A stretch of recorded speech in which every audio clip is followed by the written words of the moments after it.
కృష్ణా నదిపై ప్రాజెక్టులను కేఆర్ఎంబీకి అప్పగించడంపై తెగించి కొట్లాడాలని బీఆర్ఎస్ అధినేత కేసీఆర్ పిలుపునిచ్చారు. హైదరాబాద్ బీఆర్ఎస్ భవన్లో నేతలతో సమావేశమయ్యారు. 10 ఏళ్లలో కేంద్రం ఎంత ఒత్తిడి తెచ్చినా తెలంగాణ ప్రాజెక్టులు అప్పగించలేదన్నారు. కేంద్ర జలశక్తి మంత్రి గజేంద్ర షెకావత్ ప్రాజెక్టులను తమకు అప్పగించాలని లేదంటే నోటిఫై చేస్తామని హెచ్చరించినా భయపడేది లేదని చెప్పారు. కావాలంటే తెలంగాణలో రాష్ట్రపతి పాలన పెట్టుకోవాలని, తన ప్రభుత్వాన్ని రద్దు చేస్తామని షెకావత్కు చెప్పామని తెలిపారు.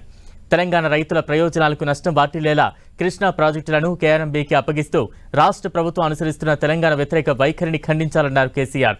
కేంద్రం నుంచి తెలంగాణ సాగునీటి హక్కులను కాపాడుకునేందుకు ఈ నెల 13న నల్గొండలో భారీ బహిరంగ సభ నిర్వహిస్తున్నట్టు ప్రకటించారు. కృష్ణానది జలాలపై తెలంగాణ హక్కులను కాపాడుకోవడం కోసం ఎంతవరకైనా పోరాడతామని స్పష్టం చేశారు కేసీఆర్.